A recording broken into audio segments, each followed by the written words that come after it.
Hello, hello, hello. Now I'm trying to keep my head still because if you haven't been here over the past week or so, just to let you know, I've decided that in the run up to the Christmas period, to be clear, I am not religious in any way, but I do like a bit of fun, as you well know. In the run up to the Christmas period, I have committed to wearing ridiculous headgear for each of my lives. So the one I found just before I started has lots of bells on it. So I'm going to try and keep my head very still. Okay. So I might look like I've got some kind of back injury. I don't. I'm just trying to keep my head still so these bells don't keep ringing. I was going to cut the bells off, but then I thought, no, I like this little thing. We've had it for years. So hello and welcome to my free live Q&A session for Amazon interviews. Welcome, welcome, and thank you for joining me. Now, Cameron's in ahead of the game. You are the person, Cameron, because usually I ask people to say hello, so I know you can hear me. And Cameron is ahead of the game, so I know you can hear me. So, hey, Cameron from Iowa. Oh, fabulous. I've got very romantic notions about cornfields and things like that in Iowa, which maybe you'll dispel from me, but that also sounds to me like an awesome state that I would love to go to. So we've got Melissa from NC. Now that's not NY. So you're going to have to tell me what's NC, Melissa, please. Pardon my ignorance. We've got Vinith. Oh, okay. Oh, Vinith, I'll come to you later because I do love to show people where there's been success stories and give everybody the accolade that they are due. So don't go anywhere. Stay there, Vinith. Okay. Oh, you were very helpful, Cameron. You were very helpful, and I appreciate it greatly. We've got Nina. Hello, Nina. Where are you coming from, Nina? Oh, Crypto Queen Melissa, North Carolina. I'm really sorry. I'm good with most of the US states, but it's kind of the shortening versions that get me. I mean, there's like 53 of them. Yeah. So forgive me. I do my best.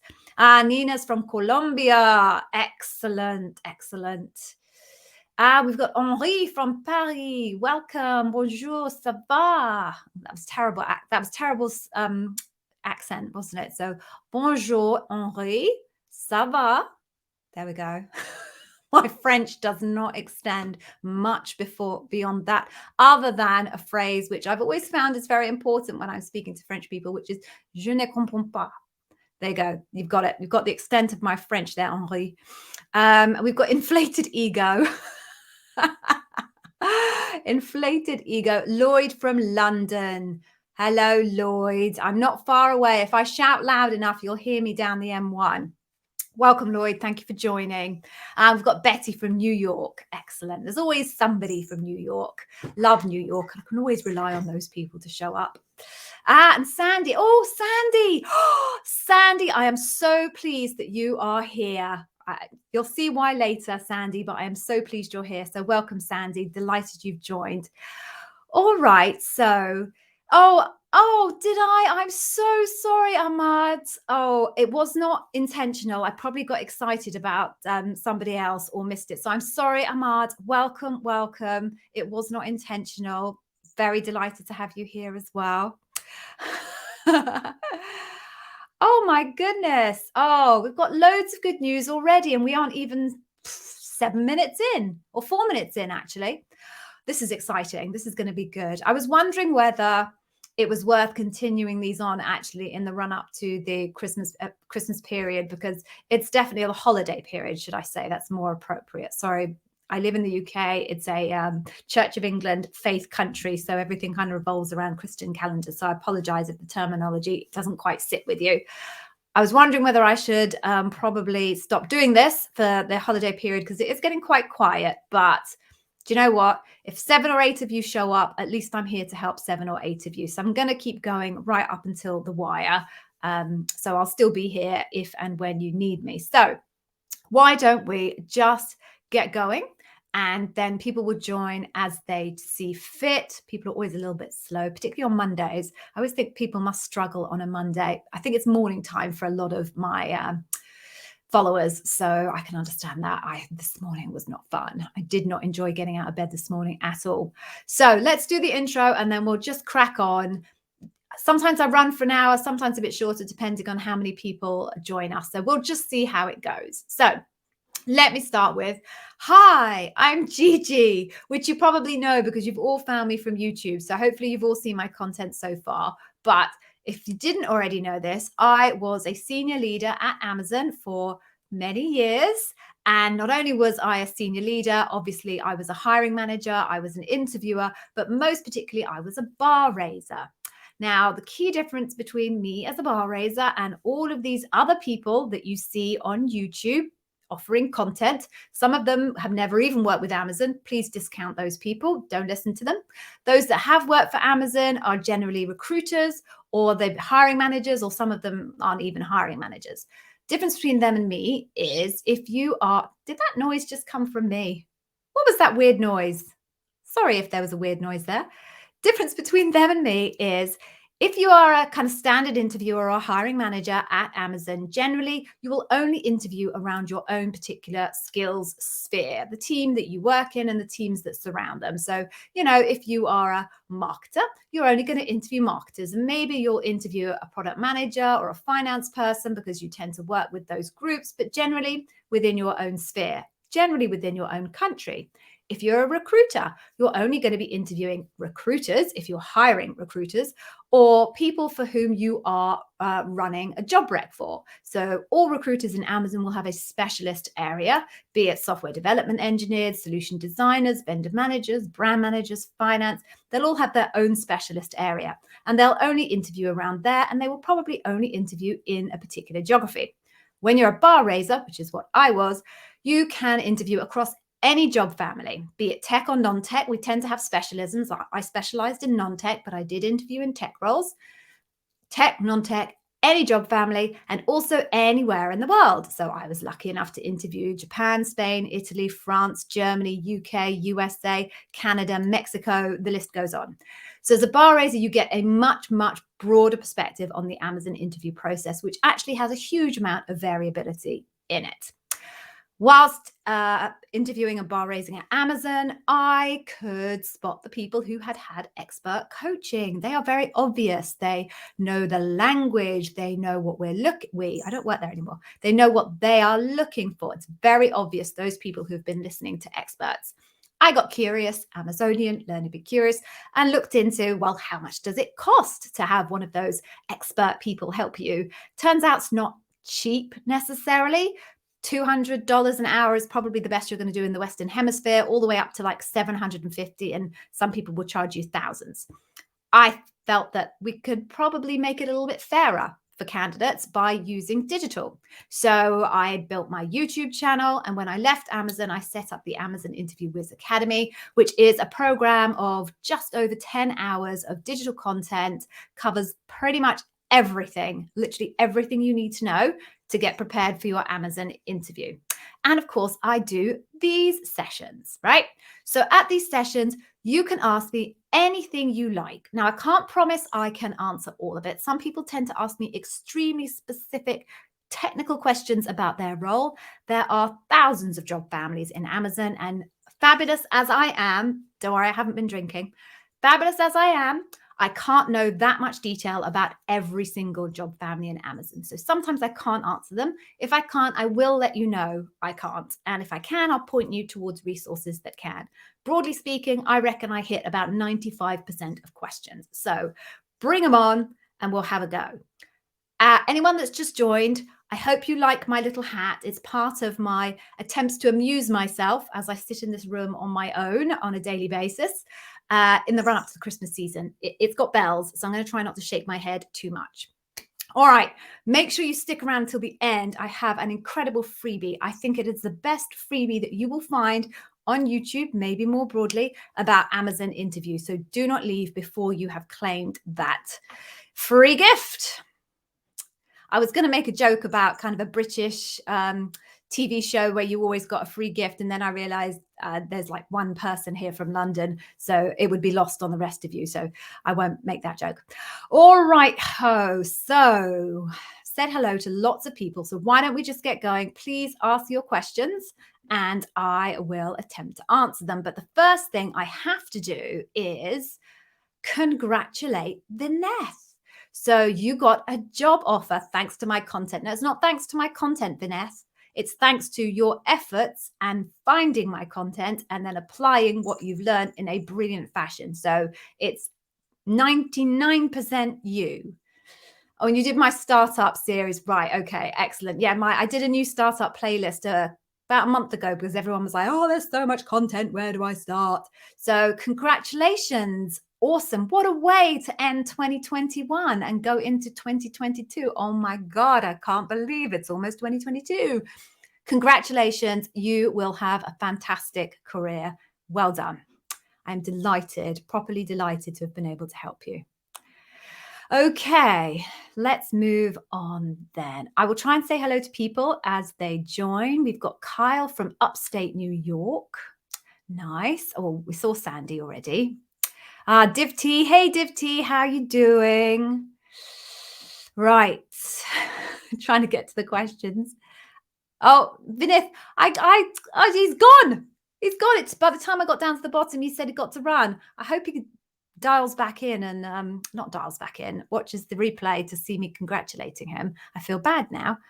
All right. Oh, Nina's here. Nina, yeah, excellent. Good luck tomorrow, Nina. You said you've got your next round tomorrow. Final round. Ooh. Okay.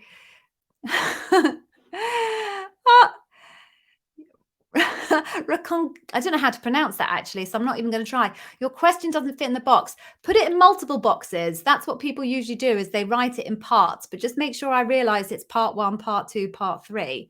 Quickest thing to do is to write it on a Word doc separately and then chop it into the sections on the Word doc, and then you can just copy and paste into YouTube, and then it should stack up next to each other rather than being spread out. So there you go. There's my tip. Please do ask your question. I'm now desperate to know what it is.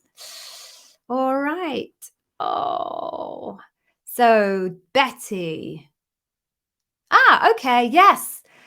Oh, Betty, you know what? You've reminded me. I said the other day on Wednesday, I think, that I would do a video on this, and then I summarily failed to do that over the weekend. So I will do this video and get it live this week. I have now committed myself on global television or streaming television. I'm so old. So it will be done. Okay. You have your loop this week. You are curious to know if you could use the story you used on your writing assignment during loop. Yes, Betty, you can. So here's my advice. When it comes to repeating, you'll know I always say, try to avoid repeating if you possibly can. However, in many instances, repeating is necessary for various reasons, which I won't go into right now. If you are going to repeat, I always say that I think the best place to repeat is between your writing sample and your interview.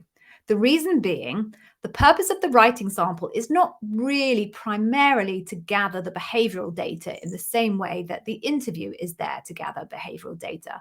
The writing sample is there to test whether you can, surprise, surprise, write. Every key decision that's made in Amazon is made based on a written document. Actually, if you want to know more about those written documents, hang on a second. I haven't promoted this book for a while. Right. This, if you're applying for Amazon, is an awesome, awesome book to get. It's all about Amazon kind of methods and processes and how a lot of what is now culturally embedded in Amazon, including leadership principles, came about. So if you haven't read this, it's an awesome book. Get it. Talks also particularly about the document writing culture in Amazon. So no decision is made in Amazon without somebody sitting down and writing a document, either generally a 2-pager or a 6-pager. So what they want to do is test that if you walk through the door in Amazon tomorrow, could you be at least competent in writing a document? Document writing in Amazon is very particular in terms of the way you go about it. So everyone that joins Amazon, no matter how good they are at writing documents before they joined, finds themselves on a bit of a growth journey. But the purpose of this is just to baseline and say, can this person string a sentence together? Can they write with clarity, coherency, specificity? Can they take someone through a narrative, that person having never understood any context about what they're talking about at all before? So if you repeat in your writing sample something you want to use in an interview, it's not really too much of an issue because its primary function is to assess your writing skills. But what I would say is if you then go into interview and you know you're about to repeat the example that you put in your writing sample, just give your interviewer a heads up and just let them know, I'm going to use an example that I used in my writing sample. And then that way, if that interviewer has already read or goes on to read your writing sample, they're not surprised. The hiring manager and the bar raiser are the only people who are mandated to read your writing sample. Other interviewers can, but most often, to be honest, choose not to. So I hope that answers your question, Betty. Oh, I'm sorry to hear that, Ahmad. Oh, I'm very sorry to hear that. Look, you may well have done well. And I think this is the important thing for all of you out there to remember. A large part of interviewing at Amazon and the outcome of your interviewing at Amazon is out of your control. And that's the basic fact that you are being assessed against the standard of people inside Amazon. Now, you've never worked inside Amazon unless you're a boomerang. A boomerang is someone that left and came back. And therefore, you don't have a benchmark in terms of who you're effectively competing with. You're not competing with anyone else really for the job. You're competing with the bar of people internally to prove that you're better than them. So you may well have done really well. You may have brought the very, very best version of you to the interview on that day, but it may well just be that the standard inside Amazon that you were being compared to was really, really high. So you may well have done a great job, but of course you don't have that benchmark. So look, all is not lost. As far as I know, with the most recent information I have from my recruiting friends and bar raiser friends in Amazon, the majority of people who are being hired at the moment are not first timers. So Ahmad, please take your learnings, go write yourself a feedback document and deconstruct the entire interview and reflect on what you think you could have done better. And then if you're still up for it, reapply again. Good luck. Oh, Div T. Oh, you've given me a super sticker. Thank you so much. I really appreciate that. That's very kind. Okay, so what other things do we have?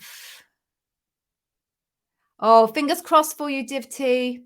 Fingers crossed for you. People seem to like the 10-step thing, so I might do something more with that, but fingers crossed for you. Thank you for the super sticker. What else do we have?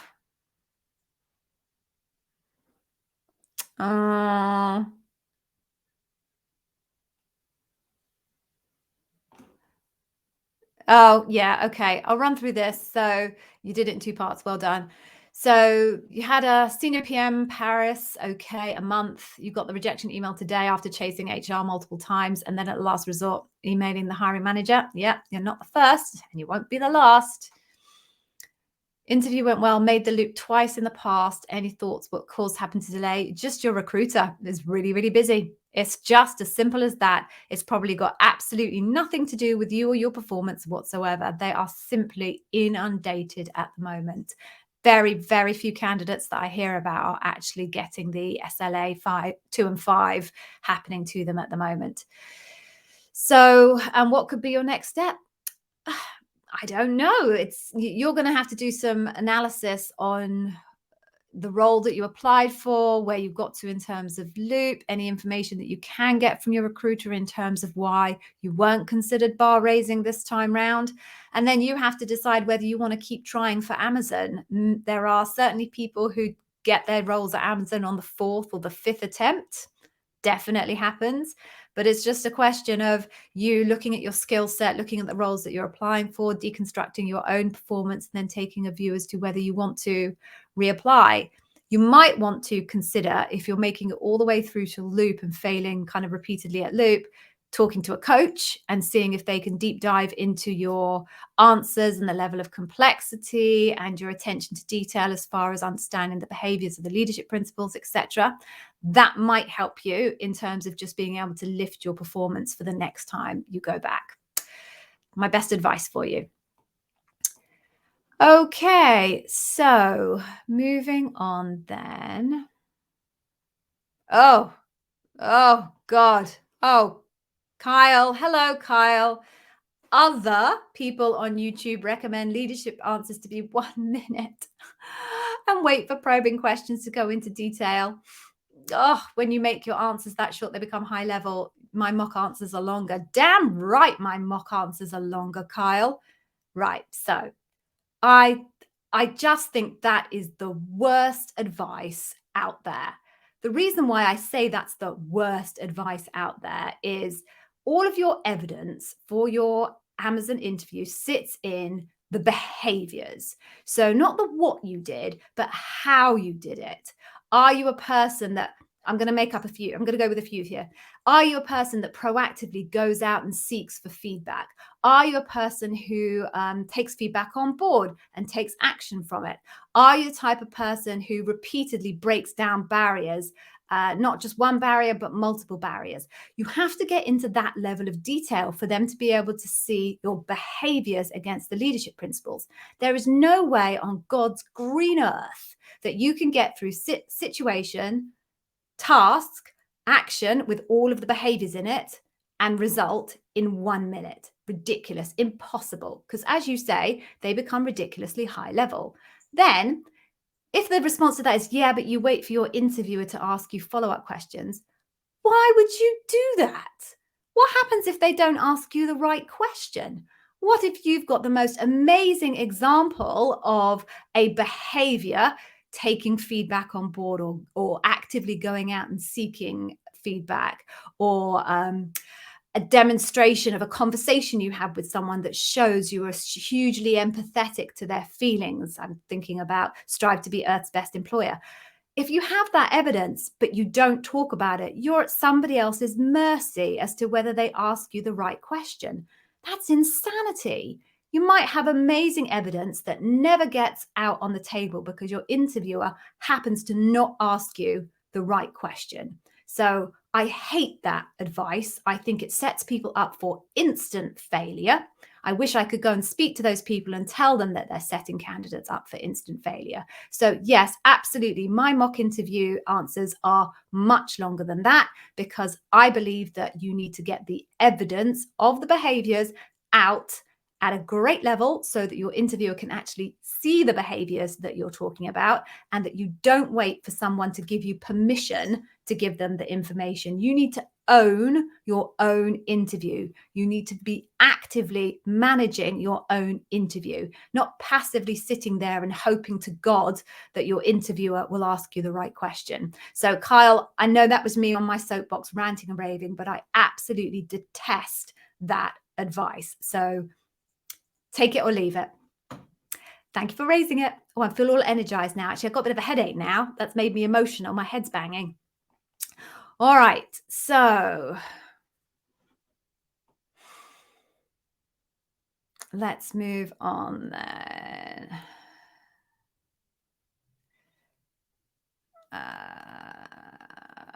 Right, quickly there. So you have to pitch about Amazon Business. Any recommendations for the pitch?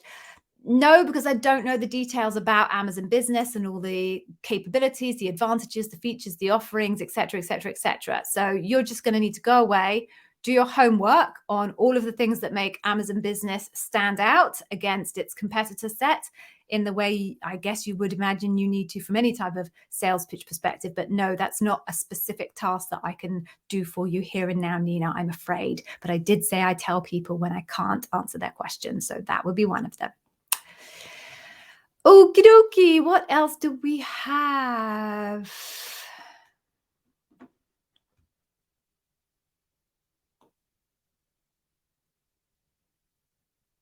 Oh, right. Okay. Yeah, quickly. Hey, Pankaj. So the recruiter said that you raised the bar with no waiting. Don't understand what no waiting means, but you had a functional gap for the role you applied for. Right. So you're not fit for role. They think you could make a good Amazonian, but you're not fit for role. What is the success rate from recycle to offer, and how long does it take? I have no data on that information. I'm not sure that anyone in Amazon spends any time doing that analysis. I've certainly never seen it in my entire career at Amazon, and you'd have to aggregate it up to such a macro level. It would be completely meaningless across all of the many hundreds of thousands of people that they interview. So I cannot give you that data, I'm afraid. Not entirely clear to me whether because you're being recycled, you have to actually find another role, or they have to find you another role. So there's quite a few steps between being recycled and getting an offer anyway. So from a conversion rate perspective, it's going to be extremely low. But yeah, that's not actual data that I think anyone's going to be able to give you. Okay. Right. Very briefly, inflated ego. That's too much of a broad, sweeping statement. I can't really answer that question. It's not specific enough, other than to say, watch all of my YouTube videos and take all of my advice on board. And that's how you make yourself stand out. But other than that, I can't give you specific kind of actions because it's just too macro a question. Sorry.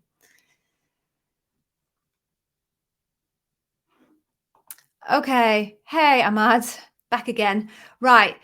Is it really essential to follow the STAR technique whilst answering the Amazon interview question? It's hard to keep the format, especially when you're giving detail about technicalities. So you have to have some structure, Ahmad. The reason why they ask for the STAR model is it means that your answers are going to come out in a clear and structured fashion, and it's going to pretty much follow a narrative straight line. When people don't put their answers into some kind of model structure, it's just all over the place. So no, you don't have to use STAR, but I would definitely recommend having some kind of a model that helps you structure your answer so that someone who has never met you before, never worked in the organization that you worked in, wasn't part of the projects that you did, can actually understand the story from zero through to actually understanding your impact.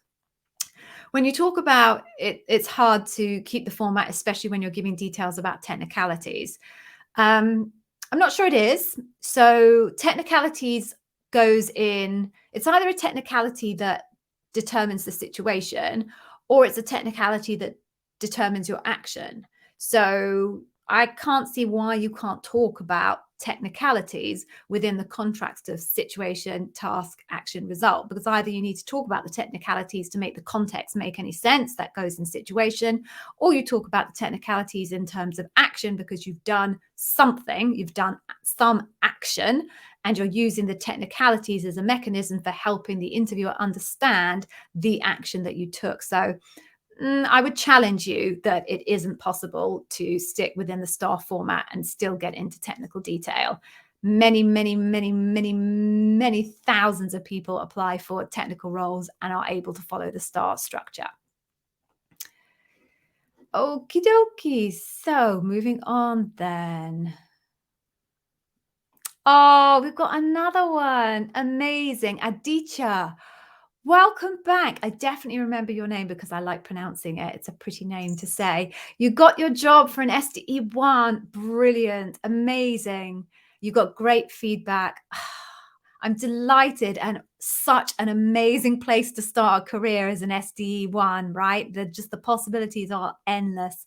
I wish I'd started working at Amazon when I was very early in my career. Clearly, I'm much older than most of you, and it wasn't the company it is now when I was younger, but it's an amazing place to start. So massive, massive congratulations. I am delighted for you. Okay, so gosh, my head really is pounding now. Right, so before we go any further, I have to do something that I hate doing, but I'm going to do it. So I need your help, please.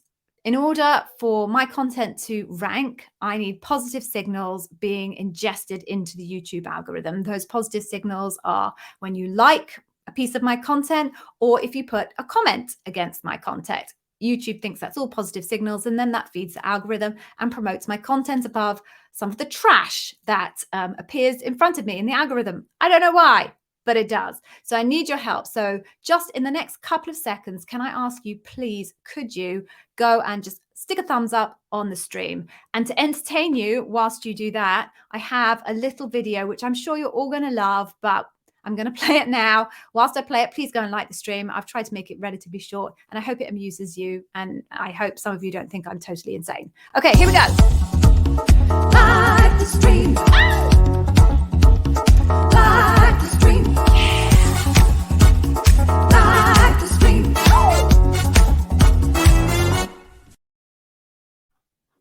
I'm back. So, Suzanne, that was your suggestion, I think. Oh, Sandy, sorry, Suzanne. I called you Suzanne. How dare I? Sorry. Sandy, amazing. Genius. Spent hours giggling about it. Amazing. Thank you. Please, if you haven't already, please like the stream. If you haven't, why? I don't get it. And if you watch any of my other content, please, if you just give it a little thumbs up or a little comment, that'd be amazing. I'd be very grateful. All right, let's move on then. The cringeworthy piece is now done. Where do we go from here?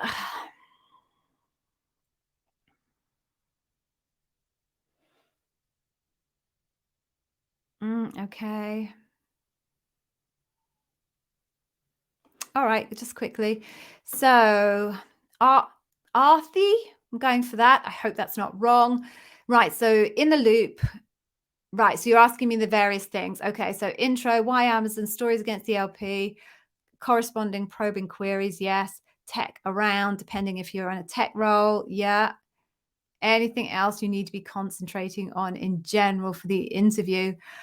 Yes, scope and complexity. So I've definitely done a key topic on scope and complexity before, but one of the key reasons why people fail their Amazon interview is the examples that they've given do not reflect the scope and complexity of the role that they're applying for. So you need to do your very best to understand the scope of the role, which is all embedded in the leadership print, in the job description. You'll find out exactly what you need to plan to be doing in the role. And then complexity is a little bit harder. So when it comes to scope, look at your job description and look at all of the things that the job description describes you are going to be doing. And then when you come up with your examples, try and come up with examples that reflect the breadth of that scope, right? So if it's a big role and you've got huge responsibilities, try and come up with examples that reflect that scope of responsibilities. In terms of complexity, it is worth trying to, and I think, do I have a video on scope and complexity? I'm not sure. It is worth trying to speak to your recruiter and trying to get some insight on how complex the role that you're going into is. So I use the example of me. I'm a marketer before I started doing all of this.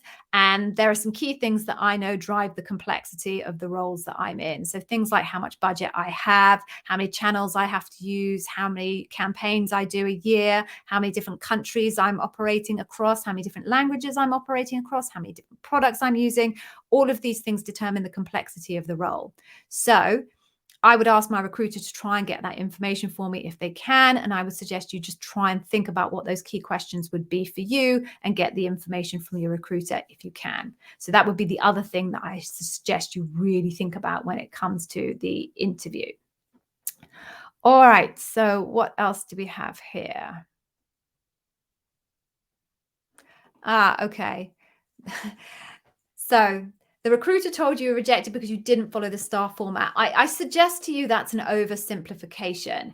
Although I did not have the conversation with the recruiter, I'm going to go with the fact that the interviewers found it difficult to gather the evidence from your examples because you didn't structure your examples in such a way that they were able to clearly follow you and identify the behaviors from the leadership principles.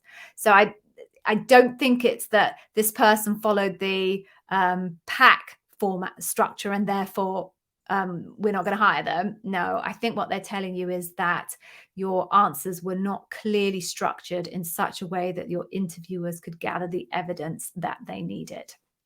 I hope that helps. Okay, moving on then.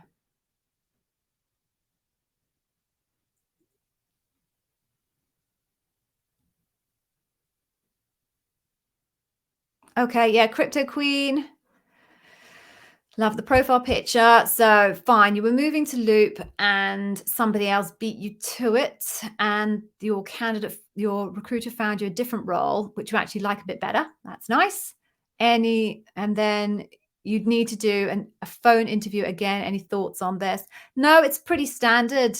So you haven't yet made it to Loop, and what the other team are going to want to do, because it sounds like it might be a bit of a different role than the one you're applying for, before they do actually move you to Loop on this new role, the hiring manager wants to be certain that it's worth investing all of those hours of Amazon interviewers on Loop for that particular role. So it's pretty normal. And I think you should just expect the same structured interviews that you had just before you made it to Loop for this last role.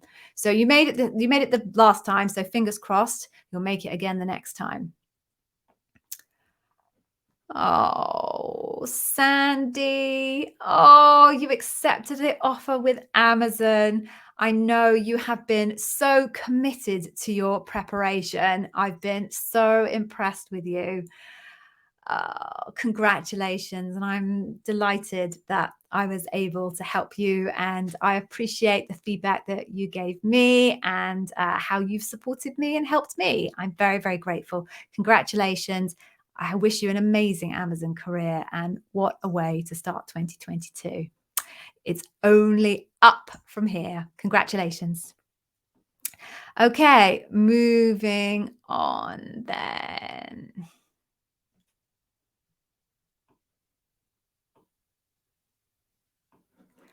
All right. Hey, VJ. So, for certain leadership principles, if you don't have previous experience, can I say that? I think that would be difficult, because these are the leadership principles that all Amazonians are expected to be able to demonstrate.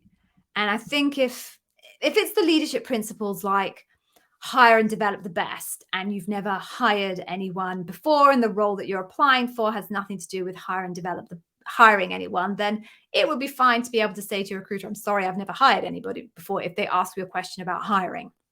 Now, hire and develop the best isn't actually just about being a line manager. It's also about being a good peer and supporting your colleagues. So even for hire and develop the best, I would hope that most candidates would come up with an example where they've seen a peer who they could and did actually support.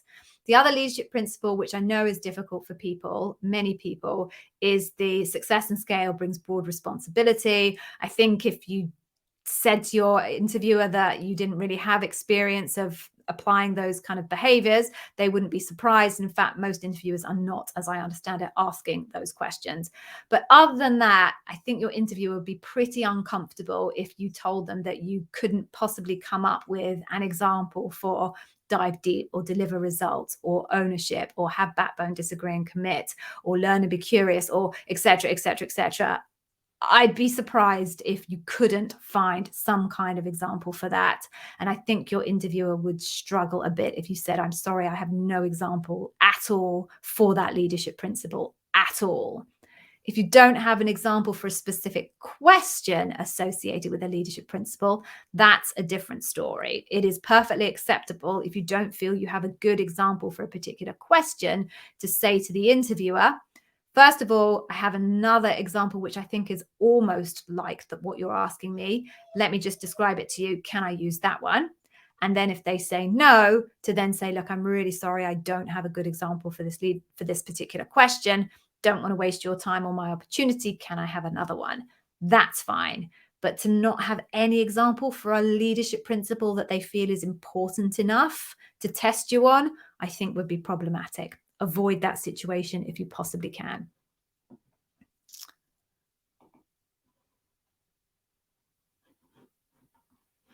Yeah, Cameron. Yeah, thanks for chipping in, Cameron. Yeah, absolutely. So this would be what I would aim for as an interviewer and what I would be expecting as the outcome for any of my interviewers, which is if you've got a 45 or a 60-minute interview, broadly speaking, the best practice is to aim for 3 questions in that time. If you just do the math, it all makes sense. Many in, the average runs between 2 to 4. Not everyone hits 3. Some go over 4, some stick with only 1. But broadly speaking, the average is going to be exactly as Cameron points out here, somewhere between 2 to 3/4 questions in the 45 minutes to 60 minutes. But please, please don't aim for a minute. There's no surer way to fail an Amazon interview than to aim for a 1-minute answer. Okay, oh, Nina, bye. She's gone.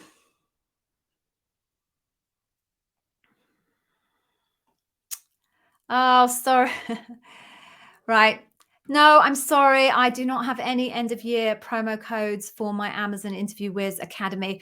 I only do 2 promotions a year, and that is in Prime Day and for Black Friday. I'm afraid I don't do promotions out of that period of time. I'm sorry, but please take my free Customer Obsession Masterclass if you haven't already. If you can't invest in the rest of my course, then please take that for free. Or if you have specific leadership principles that you know are important for your job description, you can just buy those individually. They're only $15. I say only $15. Obviously, that's relative to income and where you are in the world. But you can always just pick the leadership principles that work the most for you, and they're $15 each. Okay. What else do we have? That's mad. All right, Jamil. This is crazy. I have never heard of this before. During your phone screen, you interviewed with the hiring manager, and towards the end, the manager told me that so far you're not bar raising, but they still moved you ahead to loop. Is that common? No. And if I was their bar raiser and I saw them write that in their notes on the earlier phone screen, I would go bonkers. Bonkers. The philosophy is meant to be that unless you are absolutely convinced that someone is going to raise the bar and you feel really strongly about them, if you do not feel that way, you should not move them on in the interview process. Now, that's the policy. Now, plenty of hiring managers don't follow that policy. Maybe they are really desperate to fill the seat, and therefore they're giving candidates the benefit of the doubt. Maybe they're just a bit of a softie. Bless them. They're a bit of a softie and they want to give candidates the benefit of the doubt. Policy is you shouldn't do that because interviewing is expensive. And chances are, if as a interviewer you have doubts about the candidate, that those doubts are well grounded. Think I'll write a lot. So no, Jamil, I don't think that that's normal practice. It's not common. If I was the bar raiser and I saw that, I'd be absolutely furious.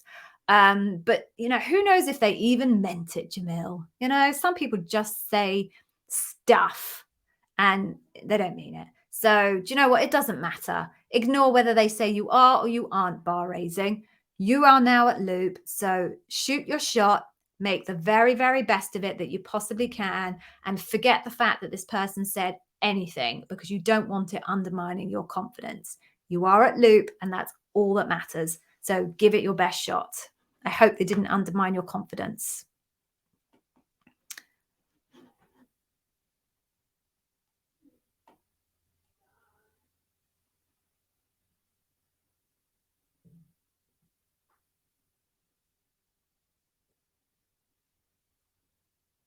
Yep, okay.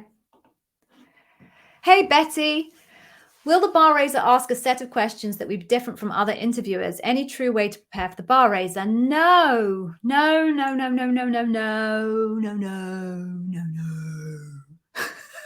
Sorry, I'm using myself.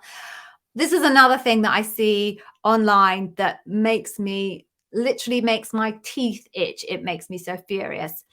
There is nothing special about your bar raiser interview.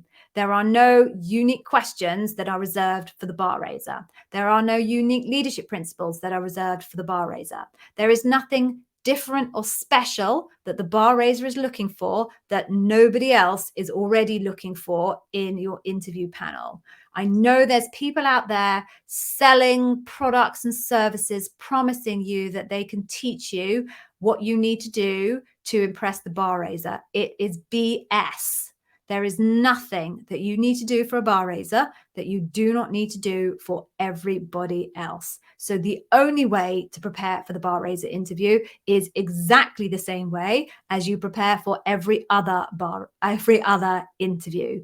And anybody that is telling you different, they are trying to sell you something, because it is an anxiety for people. Obviously, it's an anxiety for people because you know that the bar raiser is the ultimate decision maker. But what's happening is these people are leveraging your anxiety and profiting on your anxiety. It's BS, right? You don't have to do anything differently. Okay. And I know that because I'm a bar raiser. I am. That's not true. I was a bar raiser. I was trained by bar raisers. I am still very much in touch with bar raisers. It is a fact. Okay. Trust me. Moving on, Betty. Thank you for that question. Okay.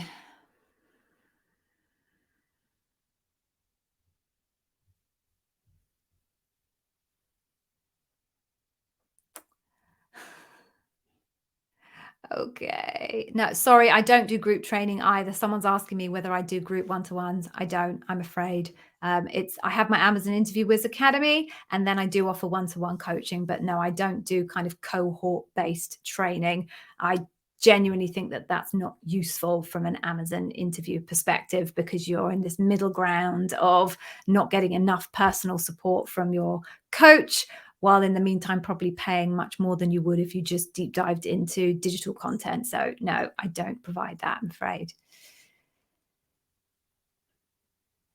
Oh, yeah, okay. Hey, Anurag, I'm going for that. Apologies if I have mispronounced it. You've got a phone screen for a senior program manager, non-tech. How is the format different from a loop? All right, so if this is an early round, although you're non-tech, so I'm going to talk specifically about non-tech for a program manager. So different hiring managers or interviewers, because it's not always the hiring manager who interviews you in your first interview, but different people have different approaches. There's no fixed format for those early rounds. So you kind of need to be prepared to roll with the punches. Some interviewers will do the rather traditional, walk me through your resume. Tell me about some projects that you've done recently that you particularly enjoyed. Now, I'm not a fan of those, by the way, not that that's relevant here, but not a fan. So some people will do that much more traditional interview approach and then maybe go into a leadership principle question or not. Other people, like me, dispense with that and just start talking to you about the leadership principles, because that is the basis on which Amazon hires, and expect that the examples that you give me will help me understand your technical competency. But you need to be prepared then for both. So be prepared with your why Amazon question, your tell me about yourself question. Be prepared for how you might walk someone through your previous experience. I won't say through your resume, because again, that's not my guidance, but how you take someone through your previous experience and connect it to the role that you are applying for at Amazon. And then also, I'm afraid you're going to need to be prepared for answering leadership principle questions, because I cannot guarantee which approach they will take. But they will certainly be trying in the early rounds to establish your level of technical capabilities, even if, like me, they don't ask you specifically about your resume. What I would do is I would be asking questions associated with the leadership principles that will help me understand your technical capabilities whilst understanding your behaviors in the context of that leadership principle. So be prepared for anything is kind of the shortcut on that one, I'm afraid. Okay. Oh, Cameron, you used my tip of writing down the question. That's my favorite tip. That is the best tip that I've ever come up with. Everybody absolutely loves that. So I thought I'd put it up here, because if you haven't watched my video, anybody out there, about my biggest tip, I think it's called number one tip for Amazon interviews. It's writing down the question. All right. So if you haven't seen that video, go check it out now. It is by far my most successful. It's not my most popular, because obviously no one does a Boolean search on writing down interview questions. So actually it doesn't rank that high. So if you do go and watch it, You may be one of the smaller group of people who actually know that it's the most gold tip out there. It could make the difference between you raising the bar or not. Samesh is back. Hey, Samesh. Welcome back. Hope you're doing well. What are you doing here? It's good to see you, though. Always delighted to see you. Okay, moving on then.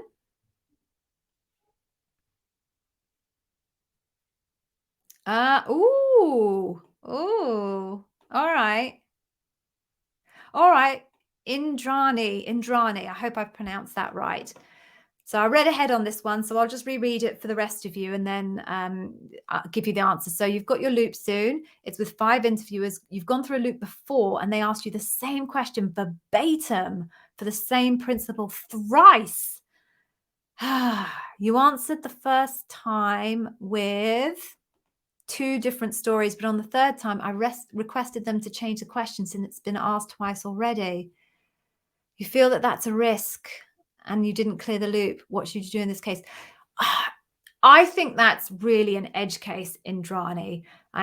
In theory, they can't ask you the same question verbatim because they've all been assigned different leadership principles. So how that comes about is baffling to me because technically it should not be possible for people to do that. But I do know that sometimes it does happen. I don't know how.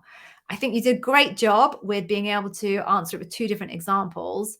The third time you asked for a separate question because you've been asked twice already. You did the right thing. And there's no way I can't say that definitively, can I? That's a huge sweeping statement, not based on any facts.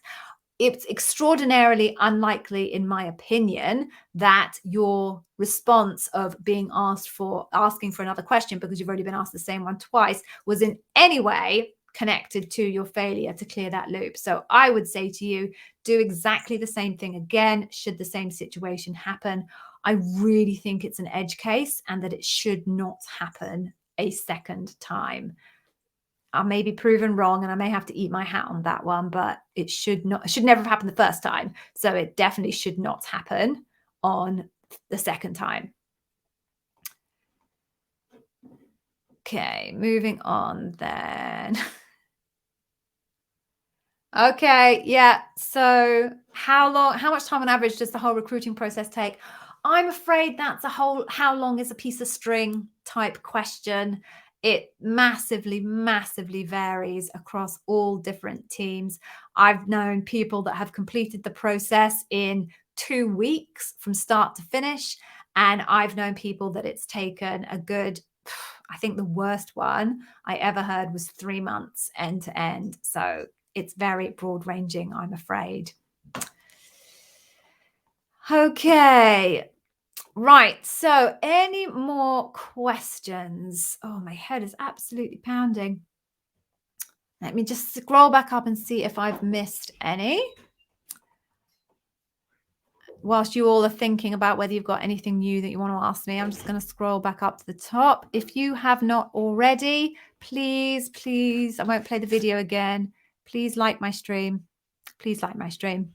It makes a big difference to the algorithm and how I rank. So I'd be very grateful if you do that. Okay, I don't think I have missed anything. So, if nobody has any more questions, I reckon we'll wrap up. We are heading into the holiday season, so it is getting a bit quieter. So don't go anywhere. Right? I don't want to see these numbers starting to tank, okay? What you need to do is go to this site, amazoninterviewwizacademy.com, and go and get my Customer Obsession Masterclass totally, totally free, okay? It takes you through the learning concept, the kind of learning structure that I have created for understanding the leadership principles, which is called the facets. I basically completely broke down the different dimensions of each leadership principle to create this concept of facets. Customer obsession has 4. So it breaks that down for you. It tells you pretty much exactly what the interviewer is looking for in your customer obsession answer. And then there's a mock interview of me interviewing me. So you can see how it all comes together in interview. Please go and get it. Totally, totally free. I will not be chasing you with follow-up emails.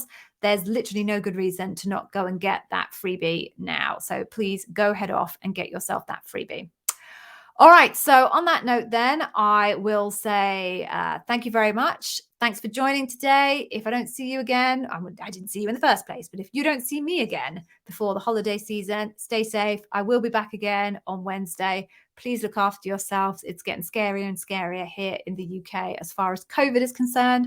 Can't believe I'm still saying that. So please look after yourselves, look after your families. For those of you who've got jobs, I'm so proud of you. Well done for all of your hard work. For those of you with with interviews coming up, I wish you the very best of luck. If you have any other questions, you can just put comments on my YouTube channel. Good for me, because I get the engagement value. Good for you, because you get the answer. So I'm now going for my dinner. Take care, everybody. Thank you very much for joining. I will see you soon. Bye-bye.